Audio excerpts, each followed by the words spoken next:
Welcome to Life, Lessons, and Laughter with your host, Glenn Ambrose.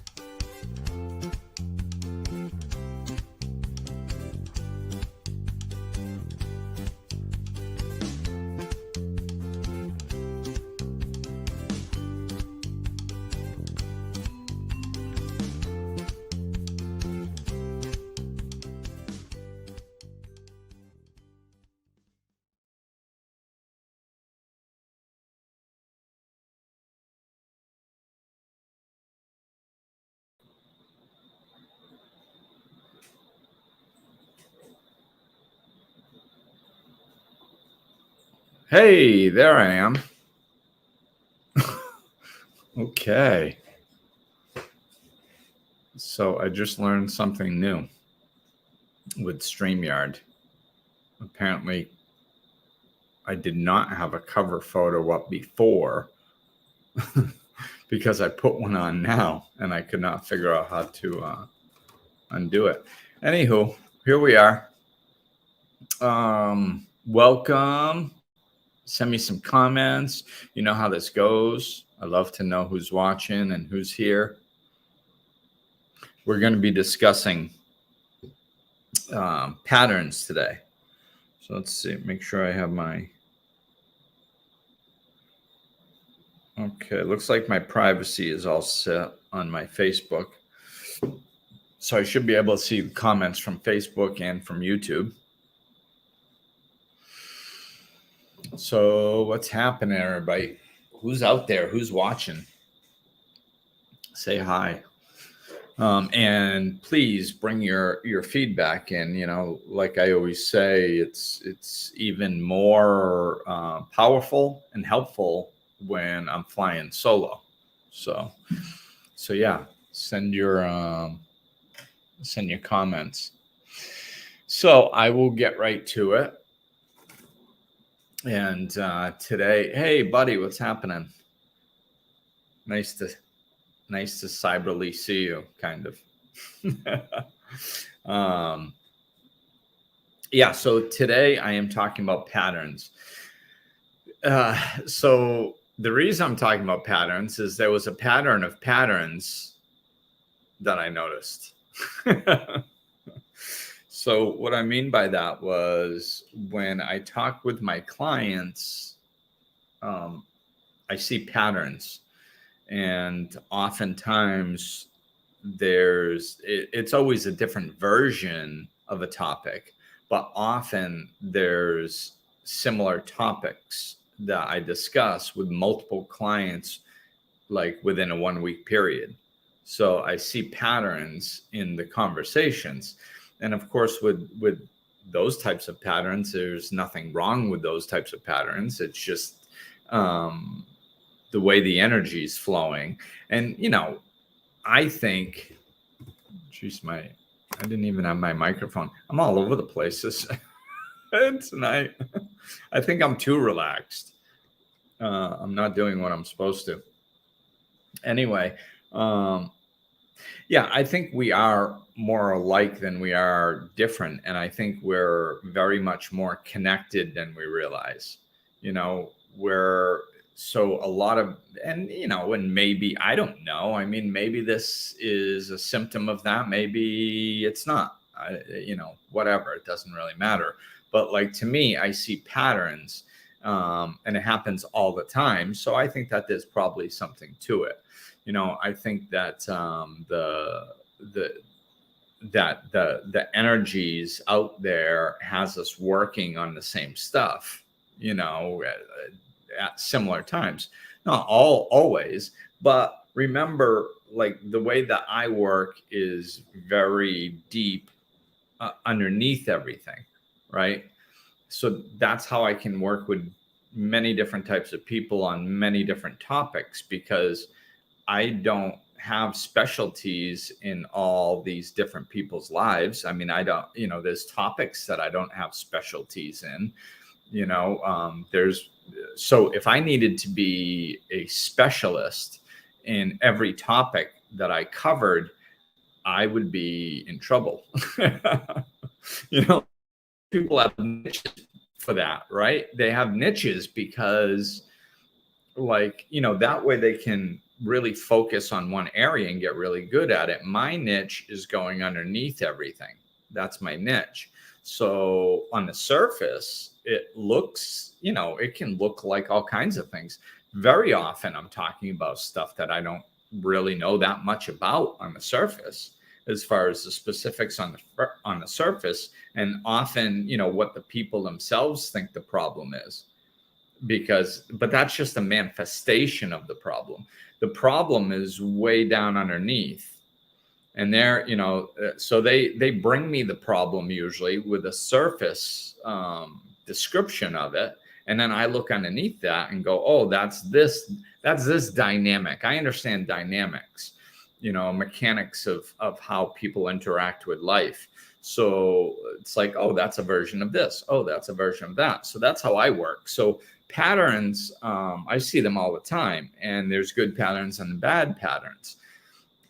Today I'm talking about unconscious patterns, the patterns that we're not aware of, the patterns that are symptoms of unconscious living. Very often we're not aware of them. Sometimes we are, but we don't know how to change them. So, this is why patterns is a big deal, and when you're learning to live consciously, patterns, if it's like anything, if you use the situation for your benefit, then you're going to benefit.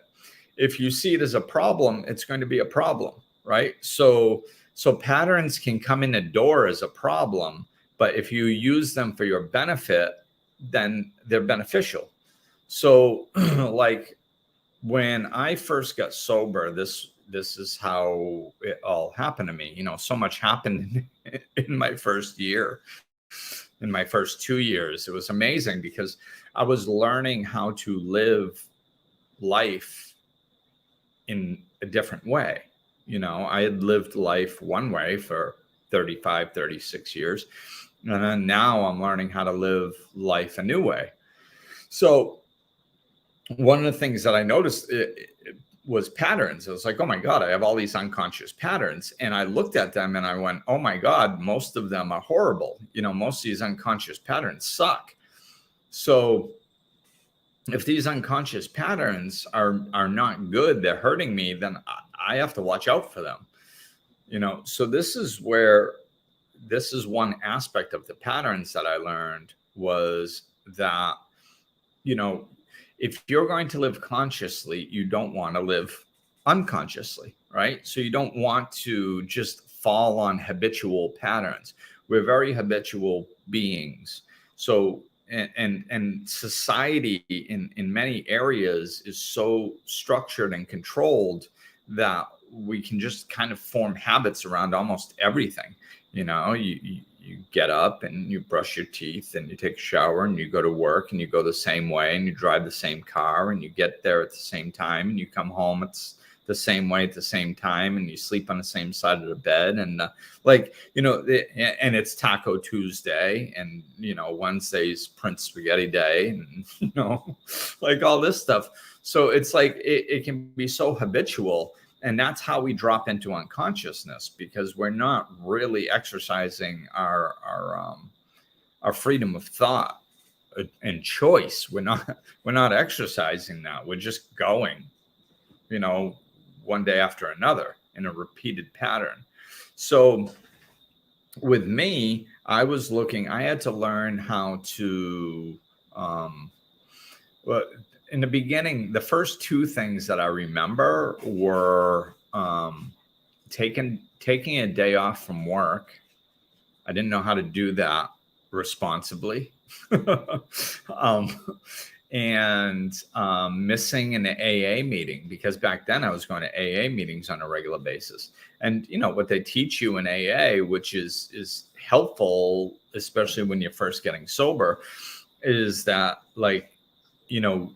you need to go to AA meetings regularly. And if you don't feel like going to one, that's probably when you really need one, because let's be honest, that's what addicts and alcoholics do.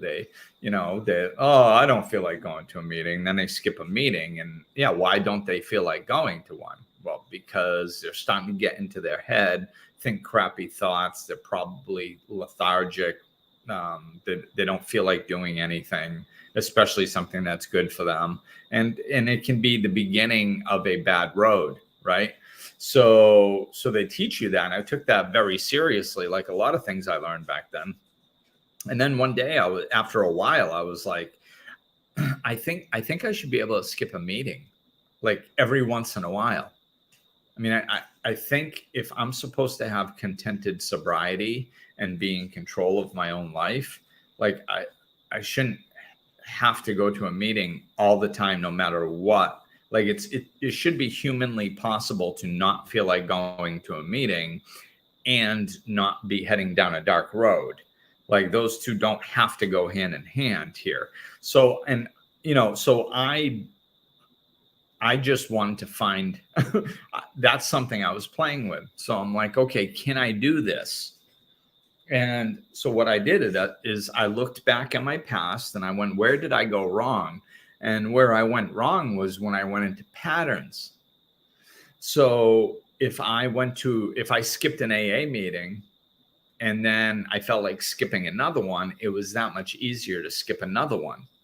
And then I'd skip another one and then I'd be heading down a bad road. So I'm like, okay, I don't think it's skipping one meeting if I really don't feel like it and I'm in good headspace and everything and I just don't feel like going to a meeting. I don't think that's the problem. I think the problem is that it makes it easy to drop into patterns of skipping meetings. So what I did is I made a deal. I said, okay, you don't have to go to the meeting tonight, but no matter what, you have to go to one. I don't remember how long it was, the next 2 months or the next 3 months. Every time you're supposed to go to a meeting, you have to go to a meeting, no matter what. No matter how bad you feel, no matter how much you don't want to go, no matter what, because that way you won't drop into an unconscious pattern of negative behavior. So that's what I did. And it worked great. And I did the same thing with taking a day off from work. I didn't know how to take time off responsibly. Like, my first year when I got sober at my first job, they sent me a paycheck at my year anniversary because I had never taken a day off. So they sent me a paycheck for a week's pay on top of my regular pay. So I called them up and I'm like, hey, I think you made a mistake, because I have to live honestly, right? So I call them up. I'm like, I think you made a mistake. You already paid me this week and you sent me another week. And they're like, well, yeah, you just passed your year anniversary and you didn't take your vacation. So that's your vacation pay. That's how we do it. I was like, oh my God, like that had never happened to me in my life. I mean, I was an alcoholic since I was a teenager. So there was never a job that I ever had in those years that I didn't take all my vacation time, I mean, hell, so this was a big thing. So I'm like, okay, how do I take a day off responsibly? Because I'll fall into an unconscious pattern here and I'll take a day off and it'll feel good and I'll take another one and I'll take another one. And then if I have 5, I'll go right through them. And then 6 months from now, I'll get sick or something and I won't have any time because I took off all my vacation. So I was like, okay, well, you can take a day now, but don't take another one for 3 months or whatever. So, I just made conscious rules to make sure I didn't drop into unconscious patterns to control my behavior. You see, and I gave myself permission to be in control of my own life, but not fall into negative unconscious patterns. You see, so this is how I learned how to live responsibly. So that's the mentality, or one of the mentalities I'm going to discuss tonight. And, what you can do is you can use that in different situations, how to bring in and activate your freedom of choice, activate your freedom, just your freedom, right? Like just to have control over what you do and what you don't do, but in a responsible way. Like one thing I can still feel this to this day. But I'm aware of it, so it's not a problem. But spending, and I mean, Amazon does not help with this because it's so easy to spend. And you can spend $2 and you can spend $52 and you can spend $102 and you can spend $1,002. And it's like, so like you can rationalize stuff and it's there the next day. There's not a lot of thought going into it. Right. So like with spending, I notice patterns. I'll still feel it. I'll be like, oh, I haven't bought anything for a while. I need a few things. The list is accrued. So now that I have several things, I think now's a good time. Okay, I'm going to buy some things, but I pay attention. Okay, be careful for the patterns.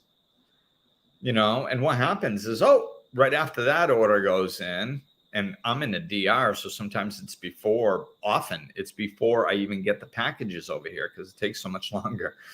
And I'll be like, oh, I need those 3 things too. Well, and it's not much money, so I might as well, And then, I need those. I need 2 more things. Oh, did you say you needed that? That's right. I was going to order you something. Okay, I'll order that for you. I need that. Okay. And then, next thing you know, I've put in 5 orders in 2 weeks. And all these packages are coming in. So that's a pattern. But like what I do is I make sure I'm conscious of it. I make sure I'm aware of it. And then, like one of 2 things happens. It either stops automatically just because I'm conscious of it, or it just keeps feeding. And if it keeps feeding, I see that. It's like every time I put in an order, it's like, Glenn, be careful now.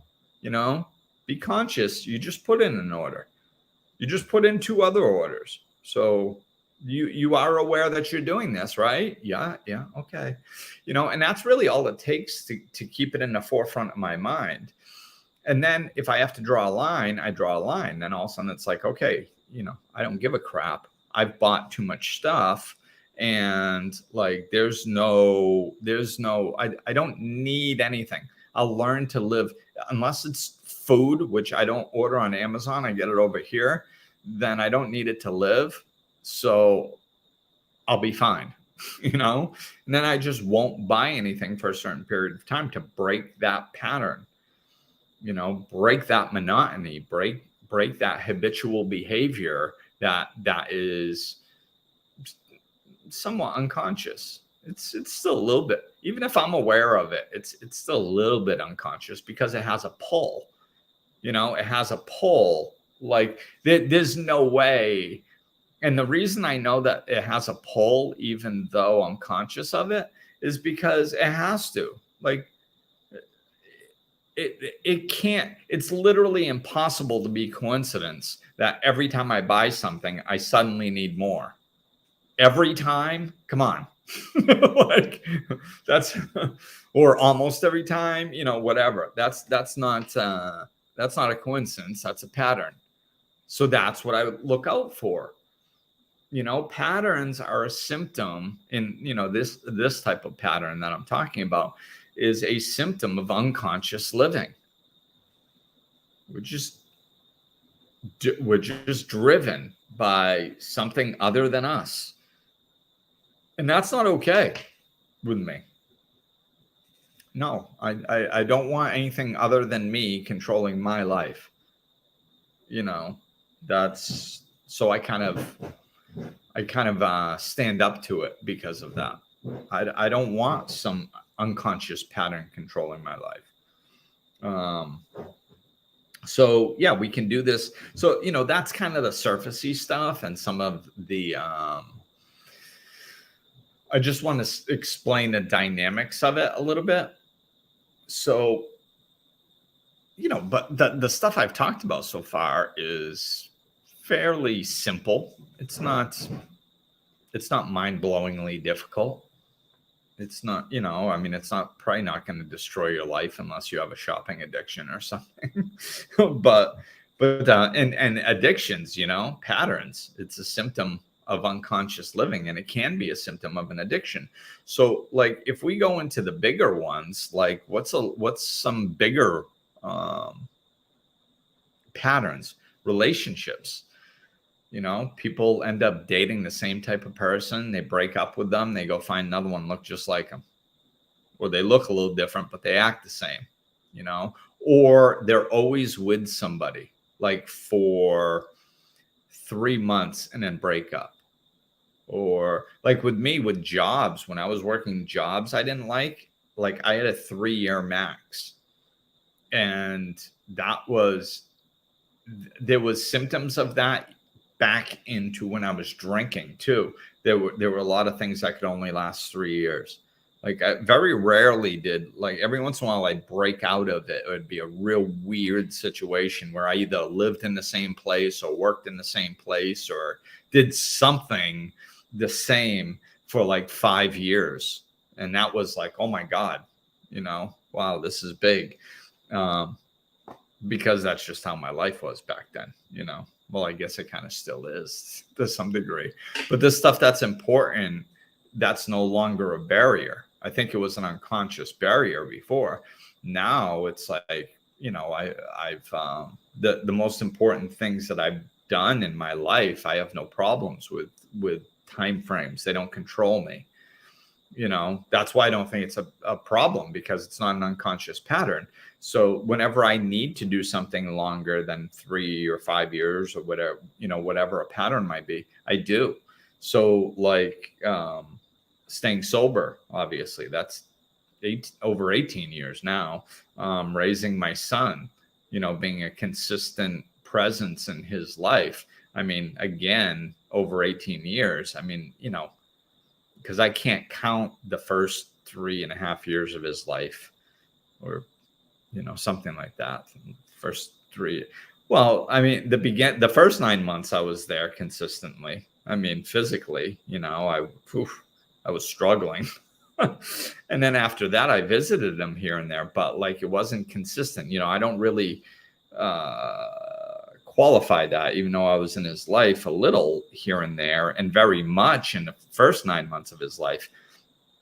I don't even count that, because it was like there was no, I wasn't in control of my behaviors. So the 18 years of once I got sober, being in his life again. So it's the sobriety, the parenting, my business now, obviously it's been, I don't even know. I don't keep track of it. It's got to be around 10 years that I've been in business now. So that as well. So I don't worry about that, but these are some of the bigger ones, like these are the ones that you hear people complain about, and you hear because they can be conscious of them, and that's not enough to change them. Like they'll still repeat these patterns, so relationship patterns are often difficult to break. Things like some people dread the holidays. The holidays are starting to get close. Every year they dread the holidays. It's like, these unconscious behaviors, you can change them. Trying to change a career, the bigger things in life, it's the dynamic is the same. The dynamic is the same in patterns. This is what I was talking about at the beginning. Like the dynamics is what I understand. So it doesn't matter to me. And and maybe like some of you guys listening might think like, why the hell is he talking about skipping an AA meeting and breaking a pattern or taking a day out of work? This is not benefiting me. Like this is stupid little personal Glenn stuff that I don't care about. Well, the reason that I talk about that stuff is because it's the dynamics and everything are the same. I say this constantly. The dynamics is what controls us. The dynamics is why we do things, how we do things. So if you understand that, it doesn't matter the topic. So people are like, well, I don't care that that Glenn was trying to skip an AA meeting 17 years ago. I don't care. It's like, it's not about that. It's about the dynamics of the situation, about controlling your life. So if you understand dynamics and you understand patterns, you can change them. You don't have to live like that. So if you understand the dynamics of a pattern in relationships or a career, you go, oh, that's completely different. No, it's exactly the same. And it's the problem is that it's bigger. Like, so we complicate it in our heads and make it more complicated. It's not more complicated. It may be harder to break. It might be harder to change, but that's just because it's harder. It's not because it's different. It's because it's bigger. It's not small, but it's still the same dynamics. That's the beauty of it. It's like that's how I give myself the courage to make the bigger changes, is because you if you're standing up to a big, life altering pattern that's really just sucking the life out of you, and you go, as long as you're looking at it like, oh my God, this is very complicated and this is a big deal and this isn't easy and this is hard and all this stuff that we tell ourselves, then you're going to stay stuck. So one of the ways that I give myself the courage to change things is by looking at it from a dynamic perspective. The dynamics are the same. It's very simple. Life is very simple. It's not it's not always easy, but it is very simple. So if you're going to change something small, it's simple. It might be easy too because it's small, but then you go to change something big. Well, it's still just as simple. It might be a little harder. It might take more effort, a little more energy, a little more stick-to-itiveness because it's a larger energy topic. But it's still the same dynamic. So you can look at something small and go, well, if I can do it there, I can do it here. And it's true. You can, if you can do, it's very simple. You're just doing a simple thing. Like picture it like tying your shoelace, right? Tying your shoelace is very simple once you learn. Of course, it's not simple for a kid, but once you learn and you've been doing it for years, it's very simple. And your fingers get used to the size of the strings. They're small and you just tie and it's just simple and you just do it without even thinking.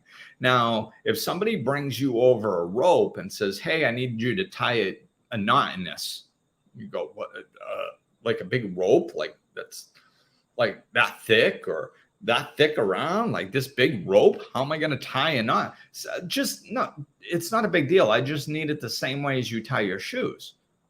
Oh, okay. Well, then it's like, well, I know how to do that. It's going to be harder because it's this big rope that I need to make these huge loops with, and do the I have to make the bunny ears and then go around, or whatever it is. And it's like, yeah, it takes a little extra effort. You might have to think a little bit more and really apply yourself, but you know what you're doing. It's simple.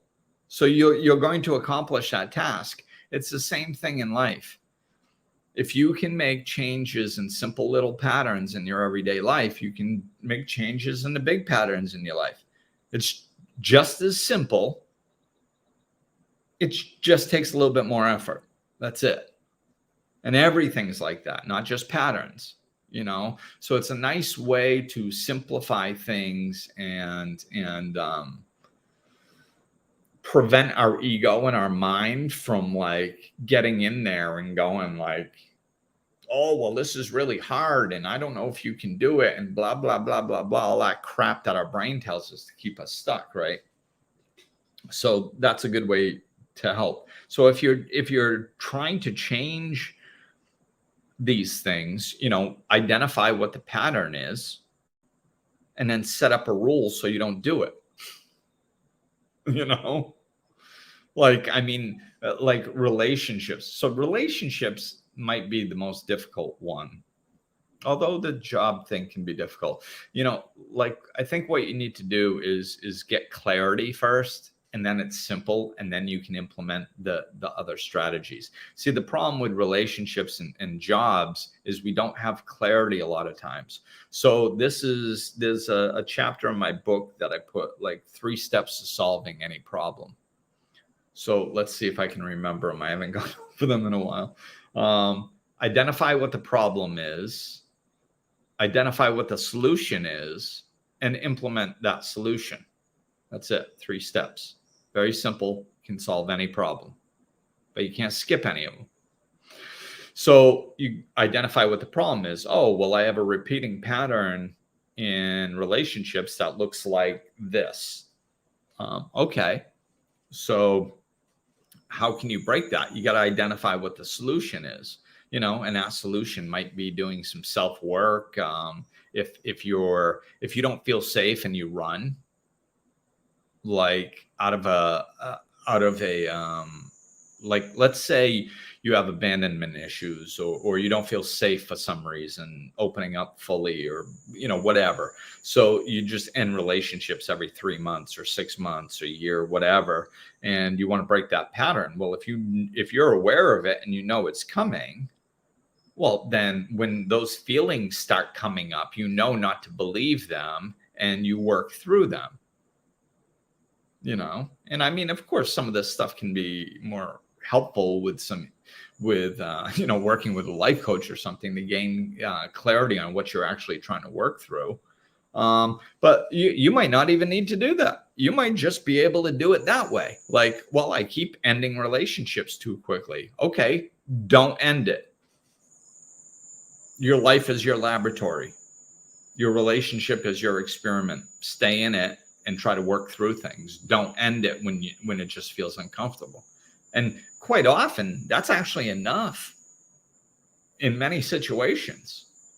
Now, that can, depending on the depth of your issue, if there's a really deep issue underneath that needs some attention, it's going to bring it right up to the surface. And then now you might need to go get help on that. But you didn't end a relationship. You broke that pattern, So sometimes doing this type of stuff brings up to the surface what the deeper problem is that's causing you into this pattern.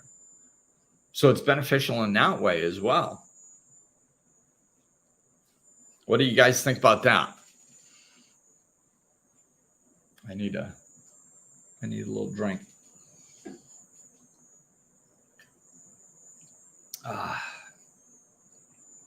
Fresh coconut water. It's awesome. Let me see what else I was going to talk about. Yeah, you can do this with behavioral changes in your life. Poor meditations, anything you can do this with. Bring more consciousness to what you're doing. So really, this is about enacting your power of choice. Our power of choice, see, like our society, like I was saying earlier, is so consistent and so segmented. Like, we think that the way we live life, the way in developed countries, especially, of course, I'm from the United States, and now living in the DR, I see so many things that were unconscious in my life that I didn't even know about, living in the United States. And I mean, some of it is, just stopping at the grocery store all the time, and ordering stuff on Amazon, having it there the next day, or just stopping by a store, or like, there's no thought in anything. We just do stuff. Everything is so convenient. Like, if your car needs to get fixed, bringing it to the mechanic, and you actually expect it to be fixed when you pick it up and to have no more problems. Well, it's not like that everywhere in the world. It's not like that over here. Having an electrician come out, that's a crapshoot over here. I mean, that you might get a good one, you might not. They might fix the problem, they might not. They might talk about the problem and leave and never do anything. Like nothing is guaranteed over here. And it makes you realize when you're in the States, how much is taken for granted over there that we just do unconsciously, right? And I'm not saying that all of it's bad. I mean, I would love to have a good mechanic over here. I think I might. I think I have one, so we'll see. But anyway, like the unconscious patterns, we have to understand that there's a lot of stuff in our lives that we're not even aware of. So implementing our power of choice is huge. We have freedom of choice. We have freedom to live our lives, to be who we want to be, to eat what we want to eat, to go where we want to go. We have all these freedoms and we don't even take advantage of them. You know, we just fall into habitual patterns because they're safe and comfortable. And it's like, oh, that's just so boring. I mean, it's not a way to live life. It's just not. And I mean, I am completely at the stage of life I am in right now. I'm all about grace and ease. I'm all about taking it easy, allowing the flow to come to me and go, and peacefulness and all that stuff. I mean, I still have my adventurous side.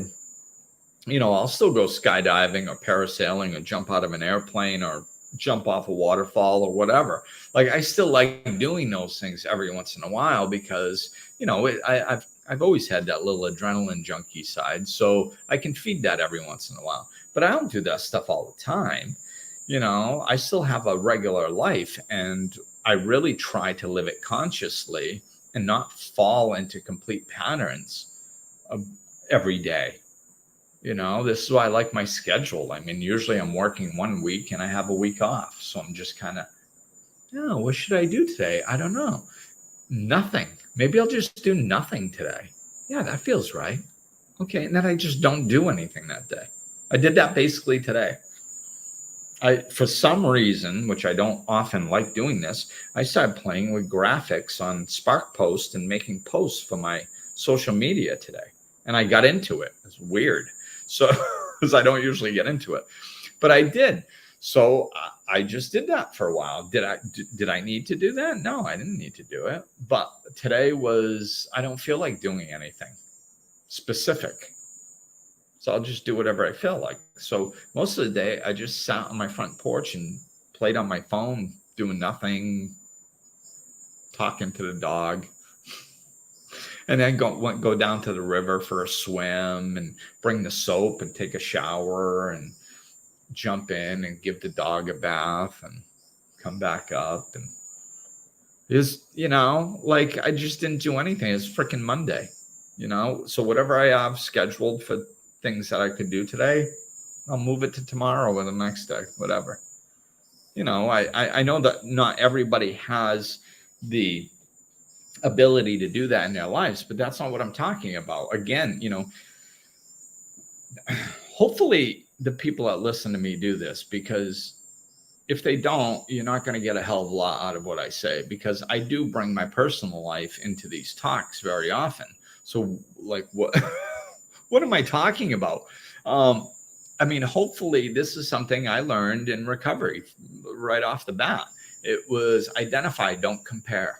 That's the terminology that they use. So what that means is when you go into a meeting, you want to try to identify with the speaker. Usually you can identify with a speaker by the energy that they're talking about, the subject matter, the feelings.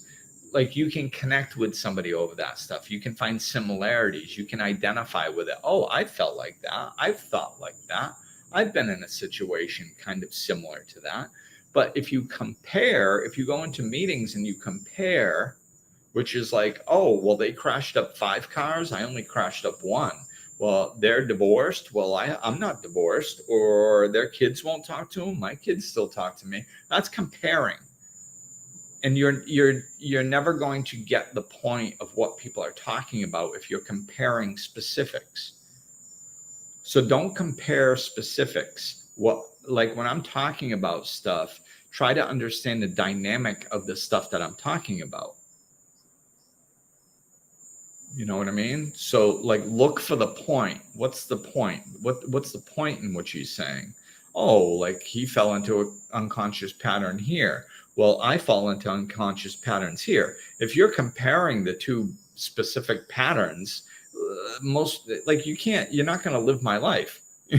So just because I'm in the DR and I'm talking about how I lived my day today, and you go, well, I don't have the luxury of sitting on my ass on a Monday and doing anything. Lucky Glenn. Well, that's comparing. It's not about sitting on your ass on a Monday. It's about sitting on your ass whenever you can sit on your ass. That's what it's about. If you have zero free time, well, start scaling back, because you should. So like, when you have free time, you can start claiming that time and do what you want with it. And you don't have to go skydiving or climb on waterfalls or do any of the things that I do, right? You just do what you want to do. We have a brain. We have freedom of choice. That is an overlooked superpower. Like there's so many opportunities to do so many things in this world, to take up a hobby, to just bring joy into your life in some way, shape, or form. And the only way you're going to bring more joy, more joyful things, enjoy doing more things in your life, is if you live consciously and you go choose to do them. That's what I'm talking about. If you're living by patterns all the time and you're just going with the next habitual thing, and we always go to Applebee's on freaking Tuesdays, so we're going to Applebee's. Mix it up, man. Go to Outback, just give it a shot. Try a bloomin' freaking onion or something. Just mix it up. So really, our freedom of choice is a very important, wonderful, amazing, freedom-giving, loving, wonderful thing to take advantage of in this lifetime. So take advantage of it. Brush your teeth with your left hand. I think Michael Bernard Beckwith was talking about this at one point. Sleep on the opposite side of the bed one night. Take a different way to work or home. Why? Just cause. That's why. Just to activate that freedom of choice, just to do something different. Try something different when you go out to eat, whatever. It's really a big part of our lives is our choice. So now I'm going to take that dynamic. Yeah, just cause, Luis. Thanks for chiming in. I appreciate that. So I'm going to take that dynamic and try to pull it into bigger things. I was just kind of talking about little things. So when you're in these, like, I saw myself in a pattern of there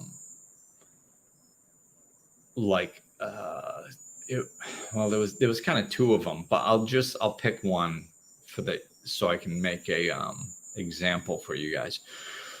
So there was this example years ago when I struggled with money and I needed to do spiritual finance work, really to understand what my unconscious beliefs were about money. So it took some effort, but I needed to dive in and do that work so I could come out of this, because what I was seeing was a pattern. It would hit me somewhere around, I think, either the end of December or January-ish. December or January, somewhere in there, maybe before Christmas, maybe after Christmas. I don't know, even if it had anything to do with Christmas. But there was this one time. Oh, hey, Rick, thanks for joining. Thank you. So there was this pattern that I saw, and it was yearly. And I would end up really frustrated and overwhelmed with my finances at the this certain time of year. And I would kind of pseudo work on it, and then nothing would happen, and it would come, and pseudo work on it and nothing would happen, and then pseudo work on it. And this happened for years, and then finally one year I was just looking at this pattern, and it was so frustrating because I couldn't break out of it. And, a friend told me, which something that was helpful, which helped kind of kickstart me out of it, was I was like, this is the same pattern. It's the same pattern. I see it over and over again, year after year after year. And I'm living this spiritual existence, doing everything that I can. And I cannot freaking break this pattern. Like, I'm supposed to be spiritual. I'm supposed to be conscious. And I don't even know if I am, because I can't freaking break out of this. I was very frustrated, and I was like, I'm at the same place. So that's the key. I kept seeing myself at the same place at every year. Oh, I'm at the same place. I'm at the same place. I'm at the same place. And what my friend told me was, you're not, it looks the same. There's similarities, and there's obviously a pattern that you need to break out of, but you're not at the same place, because I've seen you grow over the last year. You have another year's worth of experience. You have another year's worth of frustration, which is even more motivating to change. Just that in itself, even if you didn't work on yourself, right? But most of us listening to this stuff are working on ourselves. So whatever we've done to try to work on ourselves for the past year, when it looks like we're back at the same spot, we're not back at the same spot. That's what our ego tells us to keep us stuck. This is a big egoic concept that when we shatter it, it's really helpful.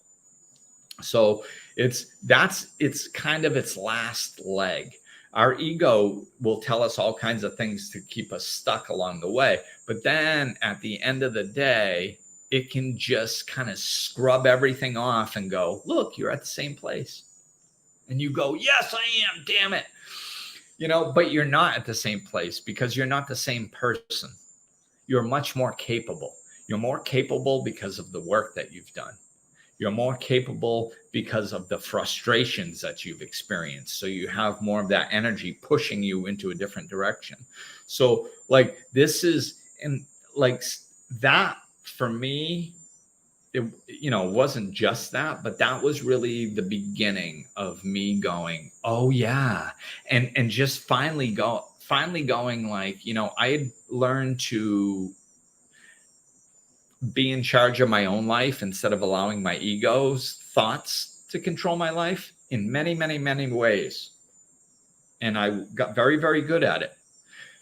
But this was like the last straw. I needed to really swipe away my ego with its whole sweep away of everything you did in the last year didn't matter, because you're in the same spot. I had to, that was like the ego's last stand. And I had to look at it and go, no, I'm not in the same spot. I'm much more capable.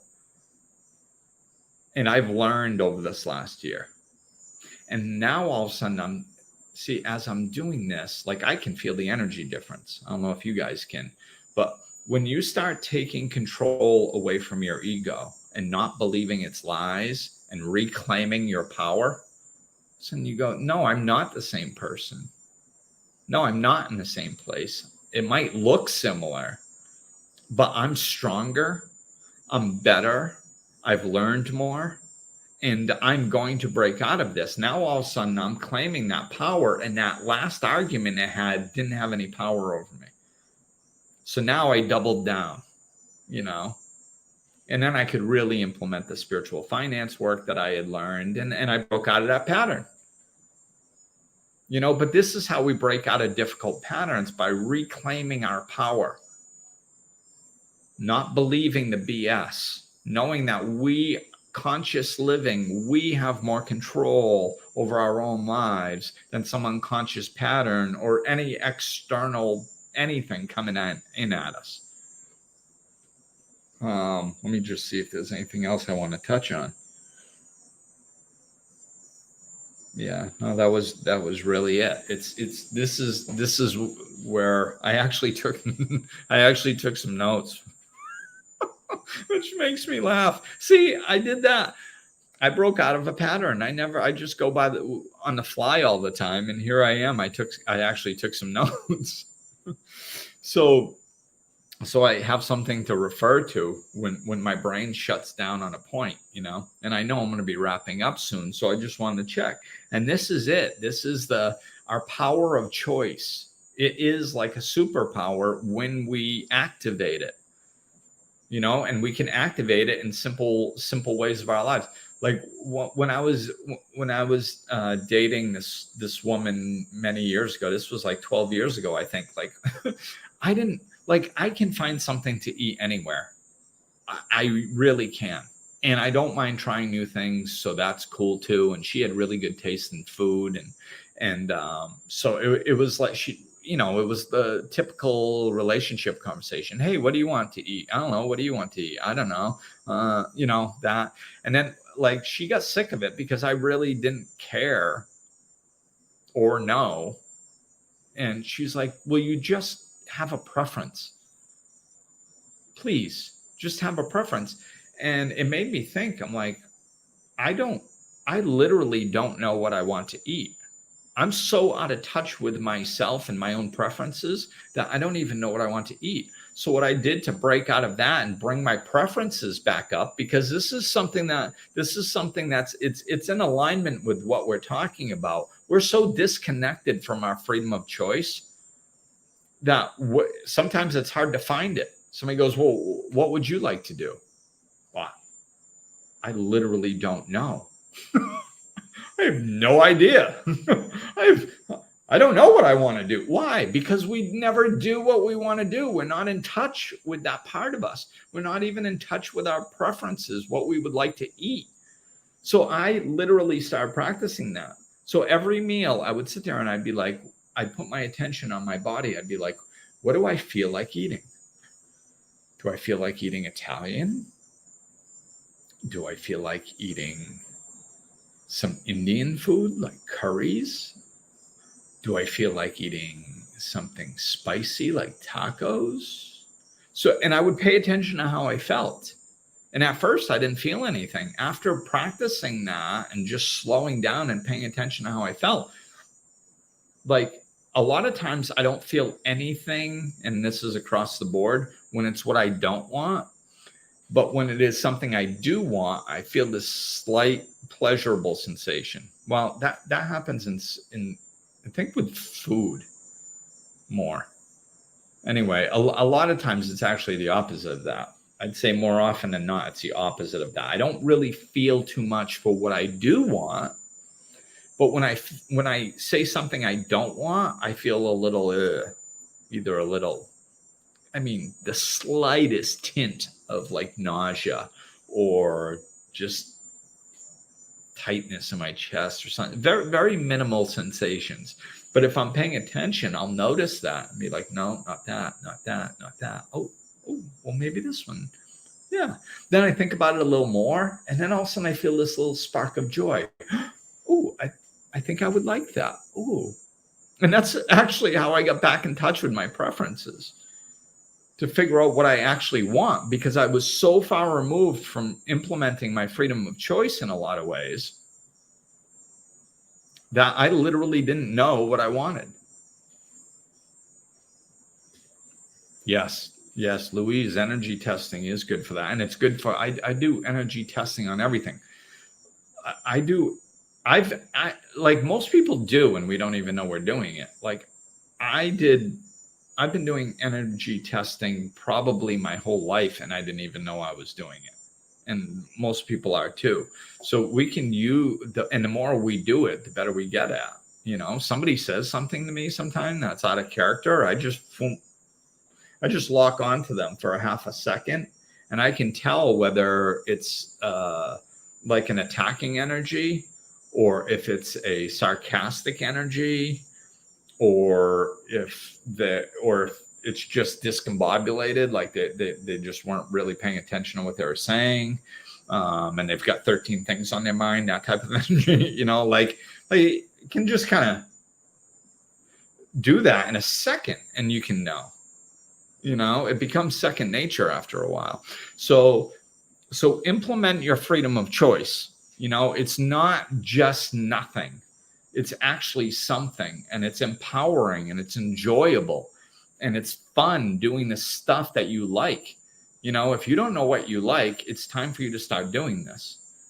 And you can start out small. It's noticing patterns, break them. Make sure your life isn't a pattern. And if there is a negative pattern that's going on, empower yourself to break out of it. It's just a pattern, man. It's an unconscious pattern. Like, you are way more powerful than that. So no matter what it is, you can break out of it. And if you need a little help, we all need help every once in a while. This is, a lot of this stuff we can do ourselves, but we all need help. We're supposed to be in community, helping one another.